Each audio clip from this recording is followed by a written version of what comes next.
This was right after my 2-year relationship ended. I was newly single, living alone again, and back on dating apps, Tinder, Snapchat, all of it. I'd been single a few months, met a handful of people. Nothing serious. Then I matched with a girl named Tracy. We talked a little. She added me on Snapchat. Then it fizzled out. She mostly just watched my stories and never really replied. Back in college, that kind of thing was normal. In your late 20s? It just feels weird. For context, I owned a corner townhouse in a quiet community. I'm an accountant, good money, painfully boring job. After my ex moved out, I thought I'd love the quiet. Turns out, I didn't. So I kept swiping. Anything to not be alone in that house. This was last December. I posted a Christmas-themed snap, nothing special. That night, Tracy replied. She suggested we hang out and do something festive. Ice skating, decorations, stuff like that. I suggested going out. She suggested decorating my Christmas tree. Mine was fake and still in the attic. I told her it was a 2-person job. She said she'd come help. We planned for around 9 p.m. By 7:30, I was already rushing to the liquor store for wine. Cleaning the house. Vacuuming. Real trying too hard energy. At 9 p.m., I sat on the couch pretending I'd already been relaxing. No message. No doorbell. At 9:30, she finally texted, "I'm outside." When she walked in, my first thought was, wow. She was tall. Really tall. I'm 5 feet 10 inches. She had at least a couple inches on me. She smelled like she bathed in perfume. Not good perfume. Cheap. Overwhelming. She sat really close.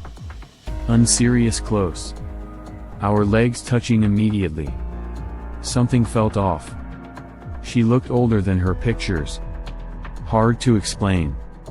And underneath the perfume, I caught a hint of body odor. Huge turnoff. I poured wine. We clinked glasses.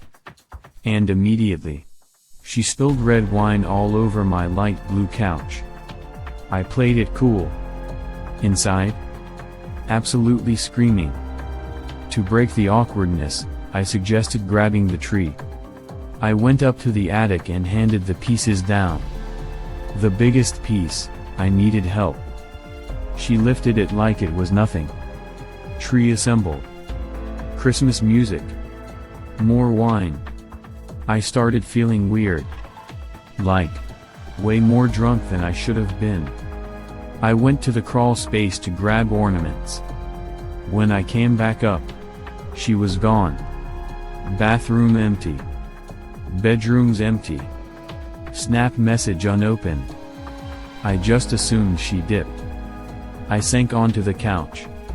TV on. Phone in my hand. And then, nothing. Lights out. I woke up in pitch black. TV off. House silent. My body felt heavy, like it didn't fully belong to me. I grabbed my phone. Checked the time. And in the glow of the screen, I saw it. A tall silhouette standing over me. I didn't scream. I didn't move. I whispered, "Tracy?" No answer. I turned on my flashlight. It was her. Just standing there. Looking down at me. I couldn't move. Could barely speak. I said her name again. She turned. And sprinted down the stairs. Heavy, violent footsteps. A loud slam, probably the front door. Minutes passed. My head cleared. Her Snapchat was gone. Blocked. No car outside. Nothing stolen, at first. Then I noticed it. Every pill bottle was gone. Prescriptions. supplements. Everything. Even the vodka from my room. Police came. Nothing they could do. I'll say this plainly.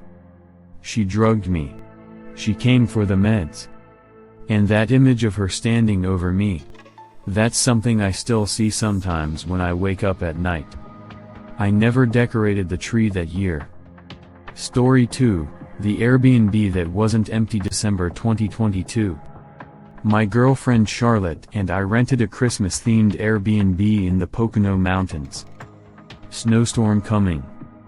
Hot tub. Decorations everywhere. Perfect setup. The property was surrounded by woods. Long gravel road. Super isolated. Inside, everything looked legit. Christmas tree.